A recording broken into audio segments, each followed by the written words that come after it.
오늘은 웨스터민스터 소요리 문답 82문에서 83문이죠. 더 큰 제. 그래서 이제 부제가 구원론 두 번째 시간이라고 했어요. 구원론 2.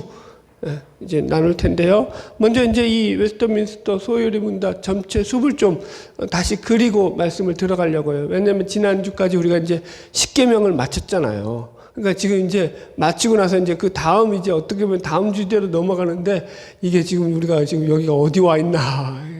그러니까 아주 웨스터민스터 소요리 문답은요, 이게 조직신학적으로도 아주 잘 정리되어 있는 그런 주제별로 정리되어 있는 그런 문답서이기 때문에 우리가 이걸 잘 이해하면서 넘어가야 돼요. 그럴 때 이제 우리에게도 이제 많이 도움이 될 줄로 믿습니다. 먼저 그래서 이제 크게 세 부분으로 나눠요. 서론이 있고, 믿음의 내용이 있고, 믿음의 의미가 있어요. 그래서 이제 서론이 뭐냐면 1문에서 3문까지죠. 그래가지고 이게 이제 제 1문이 뭐예요? 인간의 목적이 뭐냐? 인간의 제일 되는 목적이 뭐냐? 하나님으로 즐거워하며, 그죠? 하나님께 영광 돌리는 것이다. 아멘? 예. 그래서 이걸 놓치면 안 돼요. 하나님을 영화롭게 하는 것이 우리 인간의 가장 제일 되는 목적이다. 그러면 어떻게 하나님을 영화롭게 하고 하나님으로 즐거워하느냐? 라고 했을 때 이제 그게 이제 2문에서 이제 그 성경에 나와 있다라고 하는 거죠. 그래서 이제 2문과 3문을 통해 가지고 성경에 대해서 우리가 배웠잖아요. 그리고 나서 이제 그 성경에 그러면은 성경에서 하는 내용들이 도대체 뭐냐? 그러니까 성경이 유일한 규칙이에요. 그죠? 성경 외에 다른 규칙이 있어요? 없어요? 없어요. 그래서 이 성경을 통해서 그러면은 우리가 뭘 배워야 되느냐? 크게 두 가지를 배운다라는 거예요. 첫 번째가 뭐냐면은 사람이 하나님에 대해서 믿어야 할 것. 그러니까 하나님에 대해서 우리가 알아야지 믿을 수 있는 거 아니에요. 그죠? 하나님을 모르는데 어떻게 믿어요? 그러니까 믿음의 내용이라고 하죠. 그래서 이게 이제 4문부터 38문까지 이어져요. 그래가지고 우리가 신론에서 하나님에 대해서 배웠고, 또 인간론에서는 인간의 죄와 그 실체에 대해서 배웠죠. 죄의 결과에 대해서. 그리고 기독론이라고 하죠. 그리스도론. 그래서 이제 그리스도의 삼위일체, 그리스도의 인격과 그 사역에 대해서도 배웠고요. 그 다음에 네 번째로 가서 이제 구원론에 대해서 배웠죠. 구원의 적용. 그러니까 우리가 어떻게 구원을 받았냐? 예수 그리스도의 객관적 구원이 성령 하나님의 주관적인 적용을 통해 가지고 우리 가운데서 이루어져 가는 과정에 대해서도 배웠어요. 그래서 구원론을 다른 말로 성령론이다라는 것도 배웠어요. 그죠? 그리고 이제 종말론에서 이제 사람의 죽음과 부활에 대해서 배웠고요. 그다음에 이제 큰 두 번째가 뭐냐면, 그럼 이 성경에서 두 번째로 나오는 내용 중에 하나가 뭐냐면, 하나님이 사람에게 요구하시는 의무가 있다는 거예요. 하나님이 사람에게 요구하시는 것들이 있다는 거죠. 그게 이제 39문에서 107문까지 이제 이어지는 거예요. 그래서 이거 믿음의 의무라고 제가 이제 써놨죠. 그래서 첫 번째 우리가 39문에서 81문까지 지난주까지 했던 게 뭐냐면 10계명을 배웠어요. 그죠?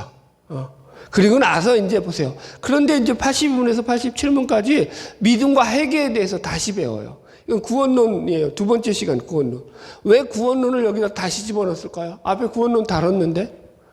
율법과 계명을 다뤘기 때문에 보세요. 이 율법과 계명을 다루고 난 뒤에 구원론을 다시 다뤄주는 게 뭐냐면, 착각하는 게, 그래서 우리가 자꾸 이걸 우리의 힘으로, 그래서 우리가 율법을 지켜야 돼, 우리가 계명을 지켜야지 이루어질 수 있어로 갈 수 있는 위험성을 여기서 아예 뿌리채 뽑아내기 위해서. 자, 10계명을 배웠는데 그걸 지킬 능력이 우리에게 있었어요? 없었어요? 없다. 그거 확인한 거예요. 이해하시죠? 10계명은 그거 확인하려고 배우는 거예요. 그러니까 그리스도께로 우리의 방향을 바꾸기 위해서 그걸 배운다라는 걸, 그래서 이 구원론 두 번째 시간인 거예요. 그래서 회개가 들어간다고요. 회심이라고 하죠. 믿음과 회개. 이 내용을 우리가 이제 오늘부터 해가지고 87문까지 우리가 배울 거고요. 그리고 마지막 그러면서 이제 은혜의 수단에 대해서 말씀과 성례와 기도에 대해서 배울 거예요. 여기서 이제 주기도문도 배우게 되거든요. 그래서 이걸 교회론이라고 일명 말했어요. 교회론. 그러니까 다 들어가 있어요, 여기에. 이걸 왜 교회론이라고 말하냐면은 이런 거예요. 물론 여러분 교회 생활이 전부여서는 안 돼요. 우리 신자의 삶은요. 세상에서도 빛과 소금으로의 삶을 살아야죠. 그럼에도 불구하고 이걸 보세요. 은혜의 수단이 이 교회론에 속하다는 무슨 말이냐면은 우리가 건강한 신앙생활을 하기 위해서는 교회로부터 배워나가는 모든 신앙의 그런 어떤 훈련들을 통해 가지고 우리의 신앙이 성장하게 되고 자라나게 되는 거예요. 우리 유형교회, 무형교회에서도 배웠잖아요. 그죠? 무교회주의가 얼마나 위험한지. 교회를 떠나서 구원이 없다라고 말할 수는 없지만, 교회 밖에 구원이 없다라고 말할 수는 없지만, 그럼에도 불구하고 거의, 그죠? 통상적으로 볼 때는 교회 밖에 구원이 없다라고 말해도 과히 틀리지 않는다까지 배웠죠. 네, 여러분들. 왜 예수님께서 교회를 만들어 주셨겠어요? 그죠? 오늘 진도 나갈 거 많으니까 여기까지 하고. 그래서 이제 우리가 지금 오늘 다룰 주제는요, 이 구원론 두 번째로서 이제 인간의 딜레마라고 하죠. 그러니까 우리가 아는데 배웠잖아요. 계명을 지켜야 되고 말씀을 배웠어요. 그런데 그걸 배웠다고 해서 안다고 해서 지킬 능력이 있다는 거예요, 없다는 거예요, 우리 안에? 없다는 거죠, 여러분들. 그죠? 그래서 성경은요, 우리에게 하나님께서 우리에게 뭘 요구하시는지 그것을 말하는 것으로 끝나는 것이 아니라 그것을 위해서 부단히 노력했지만 그 노력으로도 성공할 수 있다 없다 없음을 우리에게 밝히 보이면서, 그래서 하나님이 요구하시는 그 요구조차도, 그 의무조차도 결국은 하나님의 은혜의 수단을 통해 가지고 우리가 이루어갈 수 있는 그 길이라는 것을 다시금 확인하게 하는 거죠. 82문이 이제 그 전환점이에요. 그래서 이런 인간의 그 죄악됨, 인간의 그 가능성 없음을 다시 점검을 해야지만 어디로 방향을 틀겠어요, 인간이. 하나님께로, 그리스도께로 방향을 튼다고요. 그러니까 그 방향을 틀기 위한 전환점이다라고 생각하시면 돼요. 자, 82문 읽으면서 시작하겠습니다. 같이 제가 먼저 문을 읽을게요. 제 82문, 사람은 하나님의 계명을 완벽하게 지킬 수 있습니까? 답, 어떤 사람도 타락 이래로 금생에서 하나님의 계명들을 완벽하게 지킬 수 없고 매일 생각과 말과 행동으로 계명들을 어깁니다. 그래서 이제 82-1 전적 타락, 사람의 전적 타락에 대해서 얘기했죠. 1. 사람은 하나님의 계명을 완벽하게 지킬 수 있다 없다? 없다. 만약 지킬 수 있다라고 말하는 사람이 있다면 그 사람은 타락한 율법주의자이든 혹은 위선자이든 그걸 둘 중에 하나인 거예요. 어느 인간도 예수 그리스도를 제외한 그 어느 인간도 율법을 완벽하게 지켜낼 수 있는 존재는 없습니다.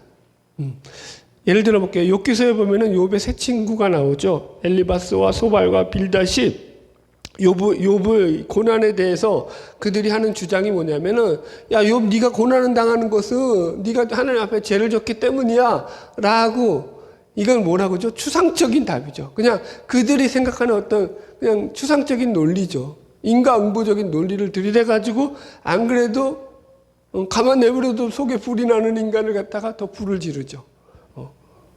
그죠, 여러분들? 근데 그게 그 새 친구의 모습이 우리의 모습이라는 거예요, 여러분들. 우리의 사고방식이 다 그렇게 인과응보적으로 돼 있다고요. 제가 아까 얘기했잖아요. 좀 못하는, 상대가 좀 못하는 걸 보면은 그걸, 아유, 이거 내가 도와줘야겠다. 물론 그 마음도 품죠, 우리는. 그럼에도 불구하고 마음 한구석에는 뭐가 있다고요? 왜 그것도 못하냐가 있다고요. 이게 모든 인간이 가진 그 인간의 율법주의적인 사고 방식이에요, 여러분들. 제가 이제 목사잖아요. 그래서 목사는 정말로 좀 힘든 것 중에 하나가 말에 대한 거예요, 말을 참 조심스럽게 해야 돼요. 예전에 이제 목사님들이 어느 특정 나라라든가 이제 비기독교 국가죠. 또 혹은 특정 지역, 그러니까 비기독교 지역. 그 다음에 어떤 특정한 사람들, 그러니까 예수를 안 믿는 사람들이 어떤 큰 자연재해라든가 혹은 어떤 재난을 만났을 때 이런 설교를 많이 해요. 저들이 예수를 안 믿어서 저렇게 하나님한테 큰 징계를 받는 것이다 라고 이야기를 합니다. 그런데 그런 일이 똑같이 몇 년 뒤에 일어나는 거죠. 자기들한테. 그럼 그것도 재난받은 거예요? 이건 뭐예요? 해석 자체가 안 되잖아요. 그렇게 해석하는 건 정당한 해석이 아니라고요. 이해하셨죠? 종말의 이야기를 그렇게 써먹으라고 하나님께서 우리에게 종말의 말씀을 주신 게 아니거든요. 그러므로 여러분들 우리가 이렇게 생각하면 안 돼요. 누가 어떤 일을 당하잖아요. 어떤 행동을 하잖아요. 그랬을 때는 너무도 쉽게 우리가 자기 판단 가지고 그 사람이 이렇다 저렇다 판단하기 이전에 왜 저 사람이 저런 행동을 했을지에 대해서 먼저 속으로 씹어 보시라고요. 씹으셔야 돼요. 생각을 하셔야 돼요. 그리고 돌아보고 여러분들 내가 덕이 안 되겠다 하면 어떻게 돼요? 셧다 마우스. 입을 닫으셔야 돼. 쉽게 얘기하지 마세요. 이 율법적인 사고방식은요, 우리 가운데 아주 타락한 인간의 본성이에요, 본성. 그거 늘 조심하라는 거죠. 이제 우리가 그래서 13문에서 했어요, 이거. 인간의 죄인됨에 대해서 다룰 때, 타락한 사람의 의지는 자유의지가 아니라 노예의지다. 그래서 제가 이제 이거 다시 한번 그때 다뤘던 표를 어거스틴의 이 죄와 사람의 관계성에 대해서 설명했던 걸 다시 표를 여기다 붙여놨거든요. 보세요. 타락 전에 인간은요, 아담이죠. 아담과 하와죠. 타락 전에 아담과 하와는요, 죄를 짓거나 안 짓는 것이 두 개 다 동시에 가능했다고요. 그 자유의지를 가지고 죄를 지을 수도 있고 안 지을 수도 있어요. 전적인 자유의지죠. 그죠? 그런데 타락 후에 인간은 어떻게 됐어요? 죄를 안 짓는 것이 불가능해졌어요. 그래서 마틴 루터는 이걸 갖다가 범죄한 후 인간은 노예의지 상태로 되었다라고 했어요. 노예의지라고요. 여기 써놨잖아요. 노예의지가 뭐냐면 우리에게 남아있는 의지라는 것은 그게 자유의지가 아니라 노예의지라는 게 뭐냐면 더 나쁜 죄를 짓든지 아니면 그보다 좀 덜 나쁜 죄를 짓든지 둘 중에 하나지. 그거밖에 없다라는 거야, 여러분들. 더 악하냐 덜 악하냐 요 선택밖에 없다는 거죠. 그러나 이제 세 번째 거듭난 인간은 죄를 안 짓는 것이 가능해진다라는 거고, 영화된 인간은 죄를 짓는 것이 불가능하다. 그래서 우리가 이 부분을 다뤘어요. 그러니까 여러분, 이 인간이요, 그러니까 전적 타락이라는 것은요, 그러니까 어떤 인간도 착한 일을 전혀 못한다 이런 개념이 아니라, 우리가 어떤 착한 일과 선행을 한다고 할지라도 그 본성의 그 뿌리에는 뭐가 있다라는 거예요. 우리의 죄성이 남아 있어서 순수 그 자체로 우리가 선을 행하는 그런 일들이 우리에게는 불가능하다, 이런 의미가 된다라는 거예요. 자, 그럼 보세요. 여기서 이제 우리가 이렇게 물을 수 있잖아요. 지금 우리가 이걸 왜 구원론이라고 표현을 하냐면은, 구원론의 관점에서 볼 때 우리가 율법을 다 지키면 구원을 받잖아요. 그죠? 그런데 구원을 받을 만큼 율법을 다 지켜낼 수 있는 그런 인간이 존재해요, 안 존재해요? 존재하지 않죠.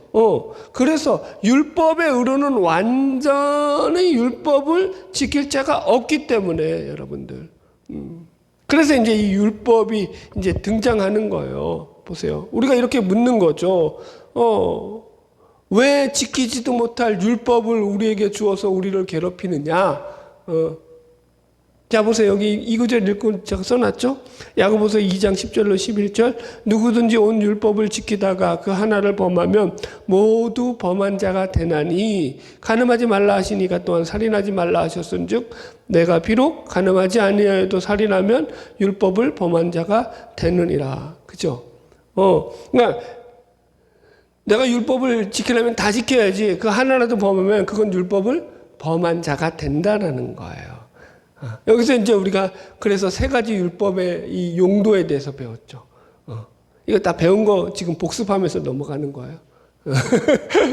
새롭죠?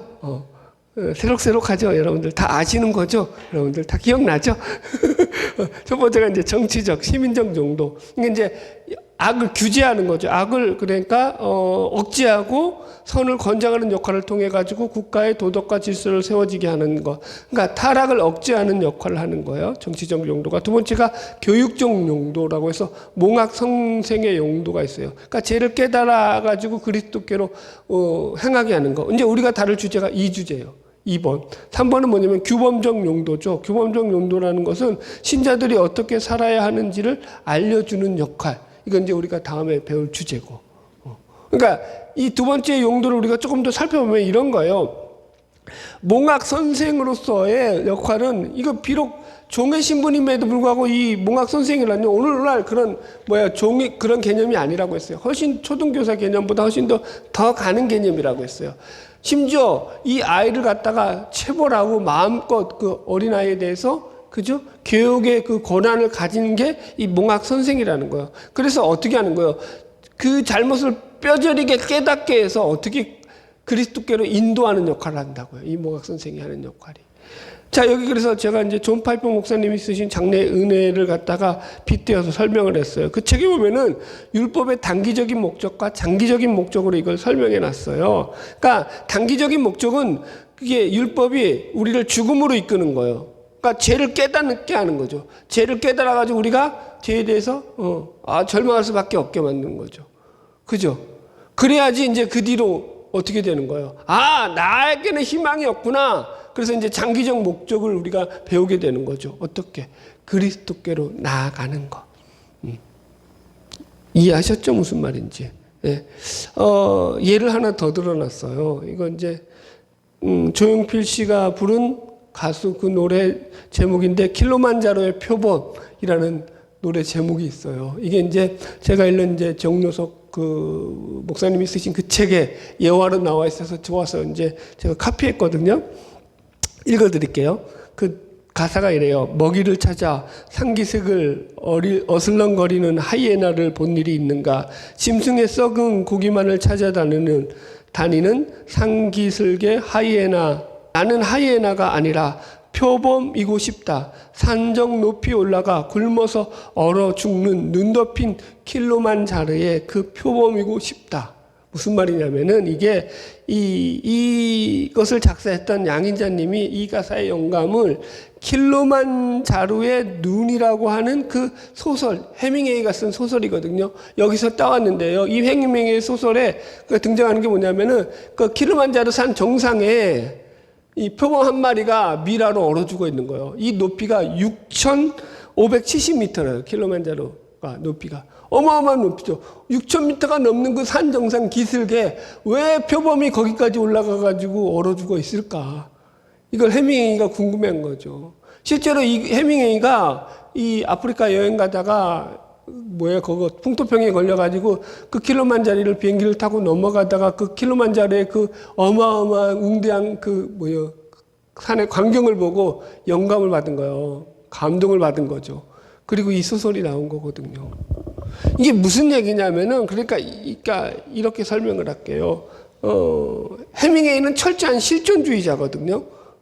그리고 그 실존주의자들의 특징처럼 삶의 실존주의자들은 뭐예요? 누구예요? 또 대표적인 실존주의자야. 우리 유시민 씨. 대표적인 실존주의자죠. 그러니까 삶의 의미를 누가 찾는 거예요? 내가 찾아서 만들어야 되는 거예요. 그러니까 그런 존재예요. 그러니까 자신들의 인생의 의미를 발견하는 거죠. 그래서 이 해밍웨이는요, 킬로만자로의 그 산 정상에서 기슭에서 얼어 죽어 있는 그 표범을 보고는 그 삶의 의미를 걔가 왜 거기까지 갔을까를 갖다가 소설로 꾸며서 만들어낸 거예요. 그래서 자기는 그러니까 그 가사 그거잖아요.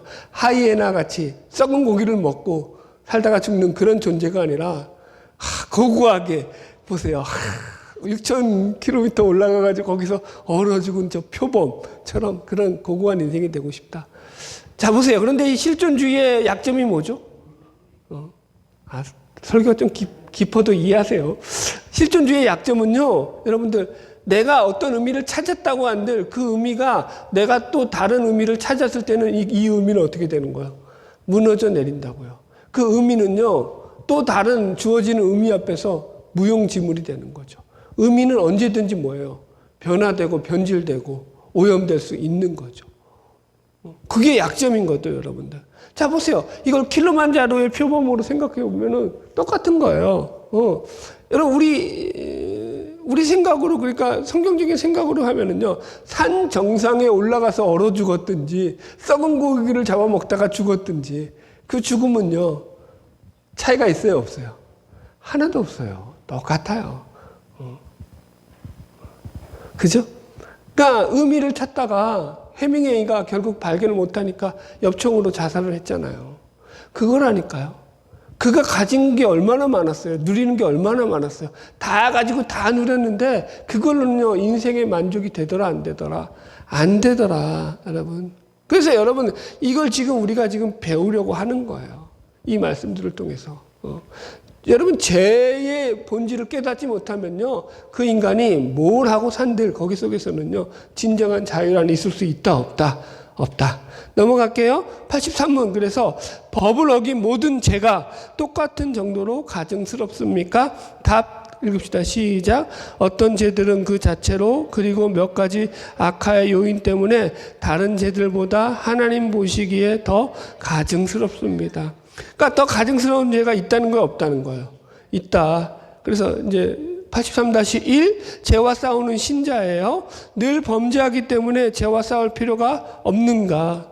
그러니까 이런 거예요. 구원받은 신자는 더 이상 죄와 싸울 필요가 없다라고 생각하는 사람들이 꽤 있다고요. 뭐 맨날 죄 짓고 사는데 뭐 하나님이 봐주실 거 구원받았는데 이제 구원받을처럼 여러분들 그렇게 생각하면 안 된다는 거예요. 성경을 오해한 거라고요. 성경은 뭐라고 말하냐면은 너희가 죄와 싸우되 피 흘리기까지 싸우지 아니한다 라고 히브리서 12장 4절에 얘기하잖아요. 그죠? 그러니까 우리 신자는요, 그러니까 우리 신자의 신앙은요 결국 끊임없이 죄와 싸우는 삶이에요. 씁시다.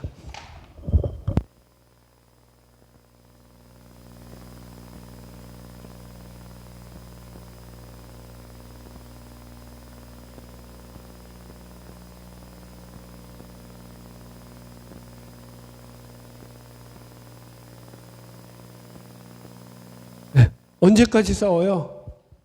언제까지? 죽을 때까지. 주님 앞에 설 때까지. 이거 놓치면 안 돼요, 여러분들.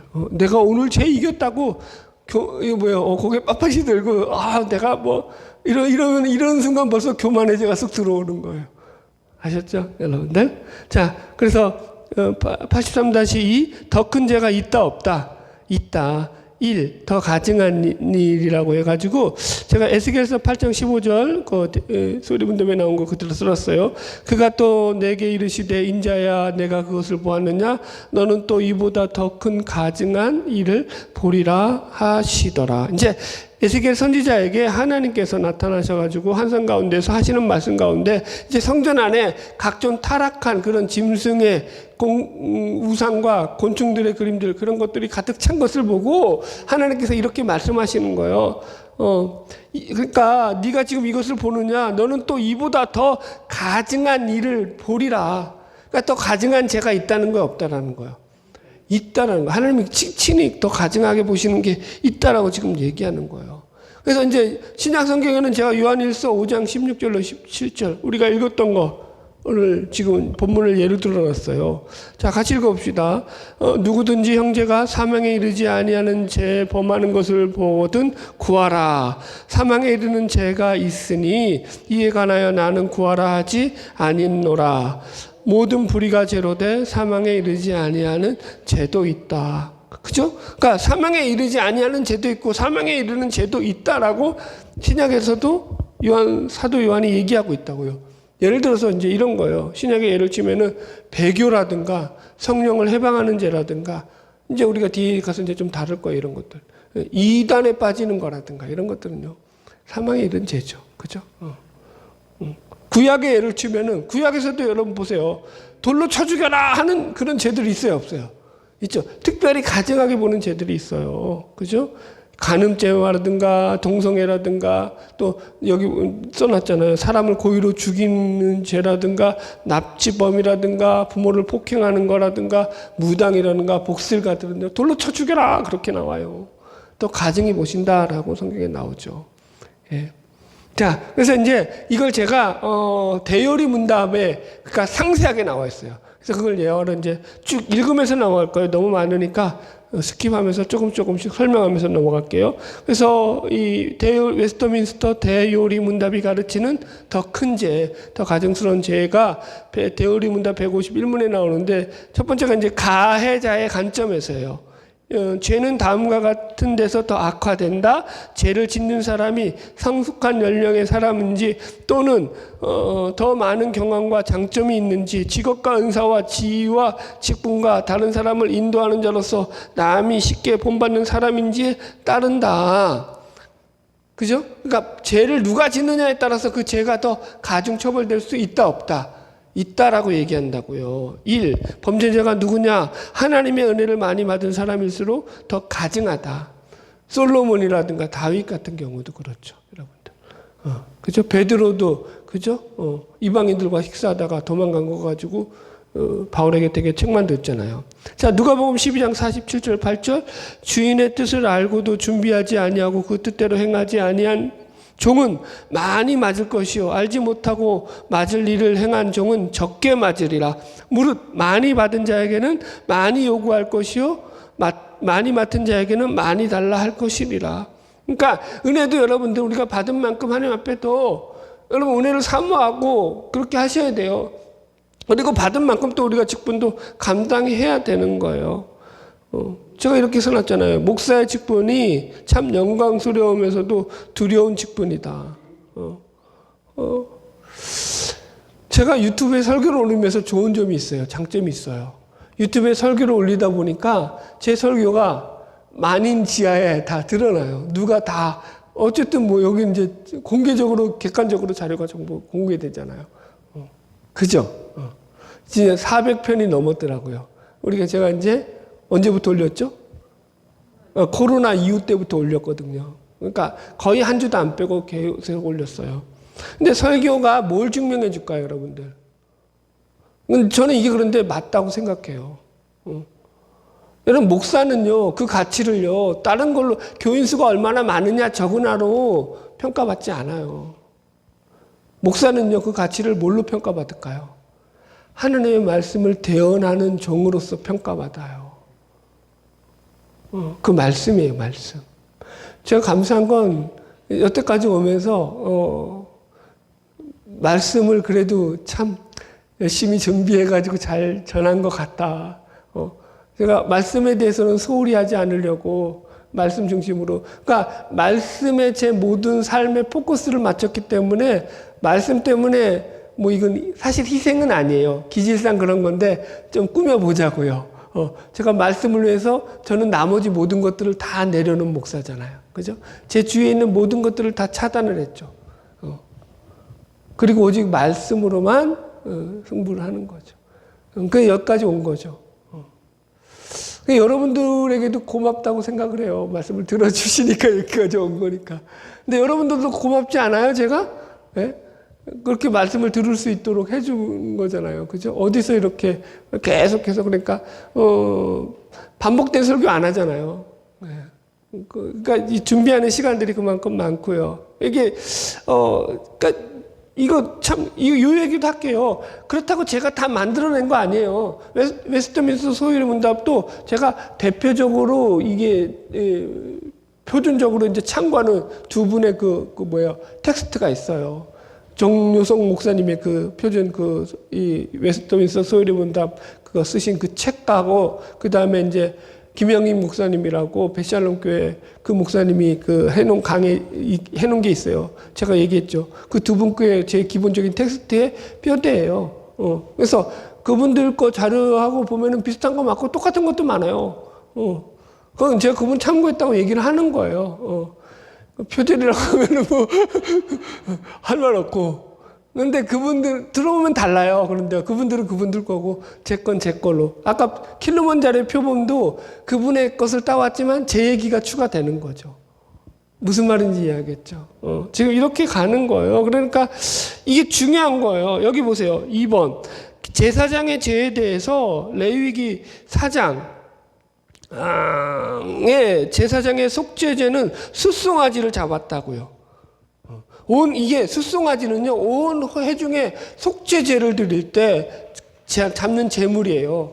일반 평민은요, 여러분들, 암염소라든가 어린 양을 잡았어요. 족장은 이제 좀 순염소, 좀 더 큰 거 잡았고요. 그런데 제사장은 뭘 잡았다고요? 소를 잡아야 됐다고요. 그러니까 더 크게 봤다라는 거죠. 그 죄 자체도 여러분들. 이게 첫 번째고요. 두 번째, 피해자의 관점에서 누구에게 범죄했느냐는 거예요. 이게 그러니까 사실은 더 중요해요. 보세요. 가해자는 짧아요. 그런데 피해자부터는 엄청 길어요. 왜 그럴까요? 그러니까 우리는 포커스가 자꾸 어디에 맞춰져 있냐면 가해자가 누구냐에 맞춰져 있는데 아니라는 거예요. 죄는 누구야? 그 죄를 당하는 그 피해자가 누구냐가 더 포커스가 성경 훨씬 더 많이 맡겨져 있다고요. 억울함을 당하는 자들에 대해서 성경은 더 관심을 가지고 있다. 이렇게 생각하시면 돼요. 네. 자, 그래서 피해자가 누구냐에 따라 죄의 가증한 정도가 달라진다. 그래서 첫 번째, 하나님께 직접 범하는 죄, 사람이나 짐승에게 범하는 죄보다 더 가증스럽다. 사무엘상 2장 25절 나오는 거, 사람이 사람에게 범죄하면 하나님이 심판하시려니와 만일 사람이 여호와께 범죄하면 누가 그를 위하여 간구하겠느냐 하되 그들이 자기 아버지의 말을 듣지 아니하였으니 이는 여호와께서 그들을 죽이기로 뜻하셨음이더라. 예. 이제 사무엘서에 나오니까 이게 엘리 제사장 얘기예요. 엘리 제사장 그 아들 옴니와 비누아스를 책망하는 내용이에요. 책망하는데 그런데 그들이 말을 안 들어요, 여러분들. 야, 니들이 제사장이지 않냐? 니들이 죄를 지면은 백성들이 죄를 지면 니들이 나가서 하나님 앞에 속죄제를 드리고 하나님과 화해하는 중재 역할을 할 수 있는데 그러나 니들이 죄를 져버리면은 이거 어찌 되는 거야? 이건 너희들 하나님께 직접적으로 죄를 짓는 거야. 정신 차려야 돼 라고 엘리가 말은 예쁘게 해요. 그런데 말을 들어야 안 들어요? 안 듣죠, 여러분들. 그 얘기하는 거예요, 여러분들. 그게 참 무서운 거죠. 하나님께 직접적으로 죄를 짓는 거. 둘째, 하나님의 속성을 해치는 것. 로마서 2장 4절. 혹 내가 하나님의 인자하심이 너를 인도하여 회개하게 하심을 알지 못하여 그의 인자하심과 용납하심과 길이 참으심이 풍성함을 멸시하느냐. 이렇게 나와요. 그죠? 그러니까 이런 거예요. 하나님을 우습게 여기는 거죠. 우리말로 보면은 하자면 이런 거 해석하자면 내가 가만히 있으니까 가만히로 보이나 보자 하니까 내가 보자기로 보이나 하나님을 만만하게 보는 거죠. 하나님이 인내하시고 참으시고 긍휼히 용서하시는 걸 갖다가 우습게 여기는 거예요. 이건 여러분 더 가증한 죄가 되는 거예요. 이해하셨죠? 하나님의 긍휼, 하나님의 속성 그걸 갖다가 이용해 먹는 거죠. 자, 3번 셋째 예배를 해치는 것. 말라기서에 보면은 이 말라기 선지자를 통해서 거짓된 예배를 드리는 제사장들을 책망하실 때 하나님께서 그들에게 뭐라고 말하냐면 내가 너희 얼굴에 똥을 바를 것이다 이렇게 말하잖아. 똥칠할 인간들아. 와, 하나님 그러니까 얼마나 예배를 귀하게 보시는 거예요, 한마디로. 그러니까 다른 말로 하면 하나님을 경외하는 마음 없이 예배를 드리는 건요 하나님 얼굴에 똥칠하는 거예요. 여러분 좀 무섭지 않아요? 그러니까 예배를 드린다고 와서 드리는데 하나님을 경외하는 건 없어. 여튼 넘어갈게요. 이거 할 게 많아서 할 말은 많지만. 4번 넷째 그리스도와 그 은혜를 대적하는 일. 그러니까 뭐 말할 것도 없죠. 다섯째 성령과 그 증거를 해방하는 것. 성령 해방하는 것. 그러니까 고의적으로 하나님을 욕하고 비방하는 거예요. 그러니까 의도성을 가지고 하나님에 대해서 아주 못된 짓을 하는 거죠, 여러분들. 오늘날 뭐 안티크리스찬이라고 할까요? 안티그리스도인들. 안티그리스트 뭐라고 하잖아, 하여튼가. 반기독교 단체들. 자, 여섯째, 건의자들을 대적함. 그러니까 이것도 이제, 하나님이 세우신 건의자라는 개념에서, 그죠? 모세를 대적했을 때 하나님께서, 그죠? 문둥이, 그 누이를 갖다가, 문둥이란다. 나병에 걸리게 하셨다. 그것처럼 말 이쁘게 해야죠. 여튼, 일곱째, 친족과 연구자들을 대적함. 이게 이제 시편 55편 12절로 15절 말씀인데 읽어드릴게요. 나를 책망하는 자는 원수가 아니라 원수일진데 내가 참았으리라. 나를 대적하는 자를 높이는 자는 나를 미워하는 자가 아니라 미워하는 자일진데 내가 그를 피하여 숨었으리라. 그는 곧 너로다. 나의 동료, 나의 친구요, 나의 가까운 친으로다. 그러니까 이게 이제 이런 거예요. 친족이 연고자를 대적한다는 건 뭐냐면 내 가까운 친구가 나를 배신하는 거예요. 그러니까 가까운 친구를 배신하는 거예요. 가까운 어떤 친척이고 친구고 그 가까운 그 어떤 친함을 이용해 가지고 상대를 이용해 먹고 짓는 죄. 그래서 예수님께서 가룟 유다의 죄를 가지고 20편 55편의 말씀이 이루어졌다라고 말씀의 성취로 풀이를 하시죠. 예수님은 친구에게 배신을 당하신 거예요. 이해하시겠죠? 넘어갑시다. 8째, 성도들을 대적하는 거. 뭐 말할 것도 없죠. 9째, 연약한 형제들을 대적하는 거. 더 말할 것도 없고요. 10째, 자신과 다른 이들의 영혼을 죽이는 거. 그러니까 영혼에 해를 끼치는 거죠. 에스겔서 13장 19절 너희가 두어 음금보리와 두어 조와 떡을 위하여 나를 내 백성 가운데서 욕되게 하여 거짓말을 고지 듣는 내 백성에게 너희가 거짓말을 지어내어 죽지 아니할 영혼을 죽이고 살지 못할 영혼을 살리는도다. 그러니까 자기 배를 채우기 위해서 거짓으로 하나님의 말씀을 전한다라는 거예요. 그래서 멸망으로 이끌어 가게 하는 거죠. 여러분, 오늘날 이게 얼마나 사실은 오늘날 교회들 보면은 참 여러분 두렵고 떨리지 않아요? 자기 배를 채우는 수단으로 목회를 이용해 먹는 거예요. 그래서 자기 배를 채우는 거예요. 자기 배는 채울지언정 그의 말을 듣고 그 거짓말을 듣고 영혼을 살릴 자를 영혼을 죽인다고요.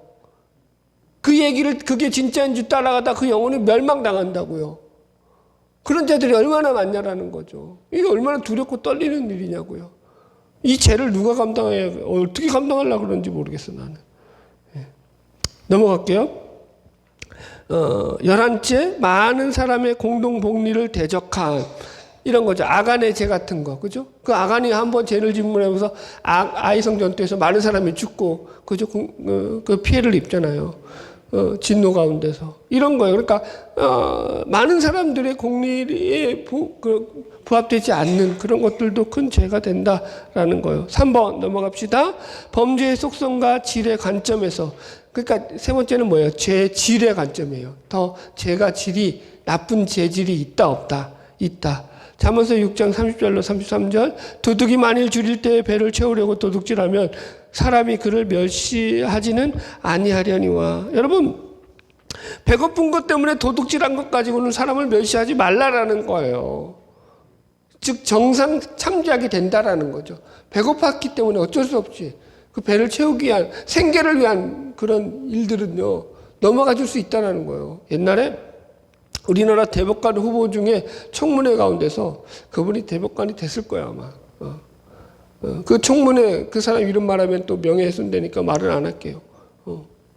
한 국회의원이 질의를 하는데 이렇게 질의를 해요. 버스 기사가 800원 횡령한 것을 가지고 해고를 시켰어요. 이 버스 기사를.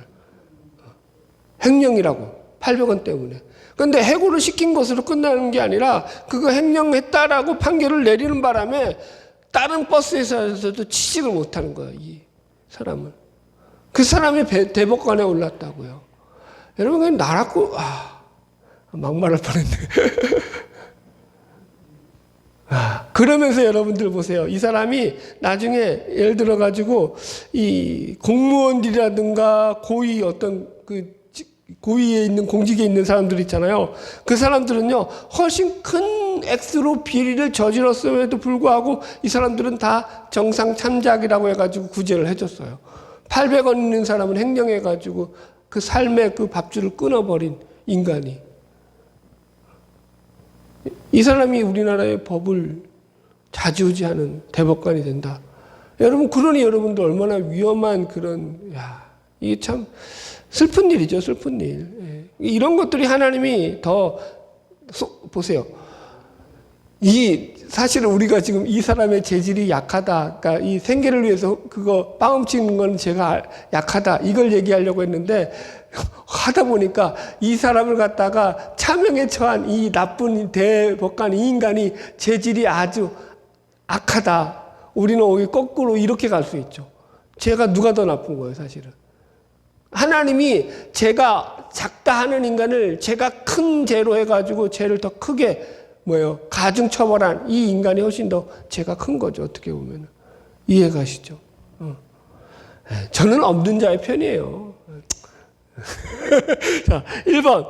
명백히 율법 조항에 저촉되는 죄가 있어요. 열왕기상 11장 2절로 3절. 여호와께서 일찍이 이 여러 백성에 대해서 이스라엘 자손에게 말씀하시기를 너희는 그들과 서로 통혼하지 말며 그들도 너희와 서로 통혼하게 하지 말라 하셨으나 솔로몬이 그들을 사랑하였더라. 왕은 후궁이 700명이요 첩이 300명이라 그 여인들이 왕의 마음을 돌아서게 하였더라. 그래서 그 뒤에 9절 10절 솔로몬이 마음을 돌려 이스라엘의 하나님 여호와를 떠남으로 여호와께서 그에게 진노하시니라. 여호와께서 일찍이 2번이나 그에게 나타나시고 이 일에 대하여 명령하사 다른 신을 따르지 말라 하셨으나 그가 여호와의 명령을 지키지 아니하였으므로. 보세요. 솔로몬은요, 앞에서도 얘기했죠. 그가 가해자 입장에서 어떤 자냐에 따라서 그 죄질이 더 큰 죄가 된다고 그랬죠. 왕이었단 말이에요. 그가 미치는 영향력이 훨씬 크다고요. 그런데 하나님이 하지 말라는 것만 골라서 죄를 지어요. 이 인간이 아주. 더 하면 안 되겠다. 더 악하다고 본다고요. 하나님께서 이런 것들을. 그죠? 예. 2번이죠. 두 번째, 많은 계명을 범하거나 많은 제약을 내포하는 수. 그렇겠죠. 더 많은 계명을 범하면. 그러니까 이게 이제 가중처벌이라고 얘기했죠. 한 가지 죄를 짓는 게 아니라 복합적. 누구예요? 다윗같이. 간음죄만 짓는 게 아니라 거기에 살인교사죄까지. 이런 죄들. 하여튼간 부자지간에 잘하고 있어요. 아주. 예. 저는 지금 이스라엘에서 가장 존경받는 두 왕을 갖다가 씹고 있습니다. 3번, 마음만이 아니라 말과 행동으로 나타나는 범죄. 미가서 2장 1절 그들이 침상에서 죄를 꾀하며 악을 꾸미고 날이 밝으면 그 손에 힘이 있으므로 그것을 행하는 자는 화 있을진저. 그러니까 보통 마음으로 짓고 행위로 안 옮기는 죄들이 많잖아요. 그것도 이제 마음으로 짓는 것도 죄지만 그걸 행동으로 직접 옮기는 거에 대해서 하나님은 더 가증하게 본다고요. 여기 제가 예를 들어는 게 에스더서에 나오는 하만이 유대인들을 몰살시키려고 했던 그 죄죠. 그죠? 하만은 이 바벨론 포로기 시절에 바사 제국에서 아주 유력한 장군이었잖아요. 바사 제국의 장군이었단 말이야. 그래서 궁궐에 들어갈 때 모든 신하들이 자기에게 절을 했는데 무릎을 꿇고 이 모르드게가 자기를 보고 뻔히 쳐다보고 절을 안 한 거죠. 거기에 빈정이 상한 거예요. 아니 저게 말이야. 딴 사람들이 다 나한테 무릎을 꿇는데 무릎을 안 꿇어? 저거 누구냐? 물으니까 유대인입니다. 모르드게라고 합니다. 그러니까 그때부터 하만이가 작정을 하고 어떻게 해요? 내가 모르드게만 죽이면 될 거 아니에요. 그런데 어떻게 했다고요? 모르드게가 속한 그 유대 민족을 다 몰살하기로 작정을 해요. 여러분 보세요. 이제 여기서부터 이제 스토리가 나오는 거죠. 자, 하만이 유대인들을 몰살하려고 했다라고 해서 그래서 이제 이 그 왕에게 가가지고 그걸 갖다가 아뢰잖아요. 뇌물까지 먹이면서 상당히 많은 액수의 뇌물을 먹고 이걸 허락해 주잖아요. 그죠? 자, 생각해 보세요. 그러면은 이 하만이요. 머리가 얼마나 비상한 인간이에요. 장군이잖아요. 그죠? 그리고 유대인들을 몰살하려고 하면은, 자, 보세요. 유대인들이 어디에 어떤 삶, 어디에서 어떻게 거주하는지에 대한 그 신원 파악이 돼야지 할 수 있어요. 그냥 아무 때나 할 수 있어요. 신원 파악이 돼야죠. 어디 사는지도 모르는데 어떻게 죽여요? 그럼 어떻게 했다라는 거, 보세요. 이 유대인들을 몰살하는 작전을 짰을 때 벌써 이 하만은요, 자기 부하들을 시켜가지고 유대인들이 거하는 거주지와 그들이 가지고 있는 재산 상황에 대해서 상세히 누구보다도 다 파악을 해놓은 상태예요. 그리고 나서 파악을 해보니까, 유대인들 다 죽이고 내가 그들로부터 뺏을 재산을 계산해보니까 여기에 한 요 정도 바쳐도 나는 한 10분의 8은 내가 먹겠구나. 무슨 말인지 이해하겠죠. 그리고 뇌물을 바친 거라고요. 극악한 죄인이죠. 여러분 보세요. 악인들은요, 악당은요, 머리가 좋아야 돼요, 나빠야 돼요? 아주 좋아요. 정답 띵동대. 악당들은요, 머리가 좋아요. 왜? 계속 남을 어떻게 하면 더 부려먹을까? 해코지할까? 아, 참. 그래서 하나님이 이런 걸 아주 싫어하신다라는 거예요. 예, 빨리 넘어갑시다. 4번. 타인을 붕괴시키는 범죄. 그래서 마태복음 18장 7절. 실족하게 하는 일들이 있음으로 말미암아 세상에 화가 있도다. 실족하게 하는 일이 없을 수는 없으나 실족하게 하는 그 사람에게는 화가 있도다. 그러니까 이런 거요. 사람들에게 그 마음에 자꾸 불을 지르는 거죠. 불을 지르는 거. 그런 짓 하지 말라라는 거예요. 아셨죠? 예. 배상을 거부하는 죄. 그러니까 배상을 거부하는 것들 다 누가 거부하는 거예요? 그럼 여러분들 없는 사람이 배상 거부해요 주로? 아니요. 맨날 이런 얘기해서 죄송한데 있는 것들, 있는 분들이 그렇게 해요, 여러분들. 그런 거예요, 여러분들. 그들이 가진 힘과 권력을 지위를 이용해 가지고 배상을 안 하는 거죠. 그것도 악하게 보는 거죠. 6번째, 양심의 확인을 받고도 범죄하는 경우. 이건 이제 다니엘서 벨사살 왕에 대한 이야기예요. 벨사살이요, 왕은 그의 아들이 되어서 이것을 다 알고도 오히려 마음을 낮추지 아니하나이까. 다니엘이 직구하는 거. 무슨 얘기냐면은 벨사살은 느부갓네살의 아들이에요. 이 느부갓네살이 이제 하나님을 거역했다가 하나님으로부터 이게 징계를 받아가지고 미쳐가지고 몇 년 동안 돌아다니잖아요. 그죠? 정확하게 그게 얼마나 되었죠? 하여튼 꽤 오랜 기간 동안에, 그죠? 미쳤다가 다시 정신을 차렸단 말이에요. 그리고 하나님을 찬양했단 말이에요. 그죠? 그 아들이, 느부갓네살이 이렇게, 한동안 정신이 나갔다가 돌아온 것을 잘 알매도 불구하고, 똑같이 그 하나님이 그렇게, 무시하고 그런 것에 대해서 지금 다니엘이 지적을 하는 거거든요. 그러니까 확인을 받고도 범죄하는 거예요. 죄가 되는 걸 알고도 그냥 고의로 죄를 짓는 거죠. 예, 넘어갈게요. 7번. 공적 사적 충고에도 불구하고 범죄하는 경우. 잠언서 29장 1절. 자주 책망을 받으면서도 목이 고준 사람은 갑자기 패망을 당하고 피하지 못하리라. 8번. 교회의 건징을 받는 범죄. 만일 그들의 말을 듣지 않거든 교회의 말하고 교회의 말도 듣지 않거든 이방인과 세리같이 여겨라 라고 성경에 나오죠, 여러분들. 그러니까 교회 건징을 받는 것들은요 큰 죄예요. 그죠? 그 다음에 9번째, 우리의 기도 목적 약속에 저촉되는 범죄. 그러니까 기도하고 서약을 해놓고 하나님 앞에 지키지 않는 것도 큰 죄라고요. 여러분, 선을 한다는 것은요, 여러분들, 우리가 우리의 의지의 결단으로 내가 뭘 하겠다 이런 개념을 넘어서 있는 거예요. 내가 어떤 일을 서약을 했어요. 예를 들어서 제가 이렇게 말합시다. 제가 목사로 있는 동안 제가 하나님 말씀을 충성되이 증거하는 말씀의 대언자의 삶을 살겠습니다라고 하나님께 서약을 했다고 합시다. 이게 내 의지와 결단으로 되는 일이에요? 내가 서약했으니까, 내가 하나님 지키겠다고 서약했으니까 내 의지와 결단으로 이게 유지되는 일이냐라는 거예요. 아니죠. 여기에는 뭐가 계속 작동돼야 돼요. 내가 서약을 했을지언정 그 서약이 지켜지기 위해서는 하나님의 은혜가 반드시 작동돼야 돼요. 그걸 지킬 수 있는 힘이 나한테 없다라는 걸.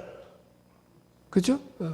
지금 그 얘기하는 거예요, 여러분들. 그러니까 그런 것들이 여러분들 다시 말해요. 그걸 어겼을 때는 그걸 어긴다라는 건 무슨 얘기예요? 하나님의 은혜를 만홀히 여기는 자라는 거예요. 하나님이 그건 크게 본다라는 거예요. 은혜를 받고도 은혜를 무시하고 살아가는 거 무서운 죄라는 거죠. 와, 참. 너무 많이 가면 안 되니까 여러분들 또 쫄면 안 되잖아. 10번. 고의로 의지적으로 악독하게 행하는 범죄. 시편 36편 4절. 저는 그 침상에서 제 악을 꾀하며 스스로 불선한 길에 서고 악을 싫어하지도 아니하는도다. 예. 하만의 아까 앞에 했었던 것 똑같이 했고요. 11번. 자주 완고하게 쾌락으로 행하는 범죄. 잠언서 2장 14절. 행악하기를 기뻐하며 악인의 폐역을 즐거워하나니. 예. 그 다음에 12번. 지속적으로 혹은 회개 후에 범하는 전대. 그러니까 회개해놓고도 또 죄를 짓는 거예요. 회개하지나 말든지. 그러니까 인간은 여러분들, 그런데 여러분들 거기서 우리나 여러분이나 별반 다르지 않다라는 거예요. 그죠? 이들이랑. 늘 우리 가운데 이런 죄들이 늘 도사리고 있음을 조심하고 주의해야 한다. 아멘. 4번, 때와 장소 등의 상황이 어떤가. 그러니까 때와 장소에 따라서 더 가증스럽게 보는 죄가 있어요. 첫 번째가 뭘까요? 예배 자리죠. 예배 자리. 주일에 짓는 죄. 그죠? 안식일에 짓는 죄와 같이 주일에 범하는 죄를 하나님은 가증해 보신다. 2번, 예배 직전이나 직후의 범죄. 고린도 교회에서 주의 만찬을 행하는 것을 놓고 자신들이 임의로 행했던 것을 가지고 바울이 크게 책망을 하죠. 예배를 가지고 자기들의 자랑거리로 삼는 그런 우를 범하는 거죠. 3번, 공적인 자리나 사람의 면전에서 죄를 범하여 도발하고 더럽히는 경우. 압살론이, 그죠? 아버지를 쫓아내고 난 뒤에 아버지 왕궁에 가서 궁녀들하고 함께, 그죠? 더러운 행위를 하면서 그것도 보이는 데서 사람들에게 이 아버지를 치욕거리로 삼죠. 이런 것들을 얘기하는 거예요. 네. 그러니까 늘 이런 죄들이 우리에게 있음을 조심해야죠. 자, 결론 넘어갑시다. 적용점 열심히 달려왔습니다. 수고하셨습니다. 1. 겸비함과 회개. 범죄했을 때 겸비함으로 회개하라. 하나님은 죄를 용서해 주실 기회를 찾으신다. 그러니까 여러분, 우리가 죄인됨을 늘 고백하는 거예요. 이게 첫 번째예요. 내가 죄인이라는 걸 몰라요, 알아요? 알죠? 알는데 여러분 그거 회개 안 하고 내가 그냥 덮고 넘어간다. 말이 돼요, 안 돼요? 안 돼요. 그렇게 하지 말라고요. 하나님은 언제든지 용서해 주셔요. 근데 회개를 안 하는데 용서를 어떻게 해요? 죄를 고백하라고요. 그럼 미쁘시고 의로우사 저는 우리 죄를 사하시며. 죄인됨을 고백하면, 그러니까 제가 믿음에 대해서 공부하면서 발견한 건 그거예요. 참 놀라운 게 믿음은요, 보세요. 다 구약에서도 그렇게 쓰인다고 했잖아요. 하나님을 사랑하는 자, 하나님을 경외하는 자, 하나님께로 돌아오는 자, 하나님을 찾는 자, 하나님을 의지하는 자, 하나님의 뜻을 구하는 자, 하나님의 말씀에 순종하는 자. 구약에는 이렇게 표현되죠. 그게 계명을 지키는 걸로 나오고요. 그게 시작에서는 믿음이라고 나온대잖아요. 그게 딱 한마디로 뭐예요? 하나님과 연결된 삶을 살아가는 것. 그죠? 그러니까 하나님과 연결됐다라는 건 내가 죄인임에도 불구하고 그분한테 나의 삶을 아뢰고 구하고 그분을 따라 삶으로 인해서 내 삶이 회복될 수 있는 기회가 주어진다라는 거예요. 영원히. 그래서 우리가 회개를 중요시 여긴다고요. 세상 사람들과 여러분 다른 건 그거예요. 우리가 죄를 지어도 여러분들 그렇다고 이제 나는 회개는 만병통치약이니 내가 어떤 죄를 지어도 회개만 하면 하나님이 다 용서해 주시니 그래놓고 짓자 더 죄를 짓자 노세 젊어서 노세 같이 그렇게 하면 안 된다. 착각하는 거다. 그거 아까 얘기했죠. 하나님의 속성을 무시하는 죄, 더 가증한 죄에 해당하다. 2번, 더 큰 죄가 되지 않도록 우리가 또 우리를 조심해야 돼요. 분을 내어도 죄를 짓지 말고 해를 짓도록 분을 품지 말아라. 우리 교인들도 그게 참 좋은 것 같아요. 이제 말씀이 훈련되면서 이제 점점점 그 죄를 졌더라도 그 죄를 짓고 분을 품는 마음이 점점점 이제 짧아지는 거죠. 우리 유명한 우리 교회 명언이 있잖아요. 딱 1분 동안만 여러분들 삐져도 하나님께 삐져도 얼마 동안만 삐지라고요? 1분 동안만 삐지세요. 더 삐지는 건 용납이 안 돼. 미운 감정도 딱 1분만 미워하시고 아셨죠? 그리고 다시 본자리 찾아오세요. 우리가 그래 하나님의 백성으로 살아가는 거죠. 3번 죄와의 싸움. 아까도 얘기했죠. 피 흘리기까지 싸워야 된다는 거. 히브리서 12장 4절. 그러니까 우리의 싸움은 결국 죄와의 싸움이라는 걸 놓치면 안 돼요. 성화도 죄와의 싸움인 거예요. 그래서 이게 어디로 연결되는 거예요? 결국은 그래서 그리스도를 바라보게 하는 거죠. 우리의 힘으로 죄와 싸워 이길 수 있어요? 없어요? 없죠. 그래서 죄와 싸울 힘과 능력을 그리스도로부터 우리가 얻어내야 되기 때문에 날마다 우리의 절망 앞에서 그리스도를 바라보므로 새 힘을 얻고 나아가는 것이 우리 신다된 자들의 삶이다. 바라기는 날마다 믿음으로 승리하는 저와 여러분 되기를 주의 이름으로 축복합니다.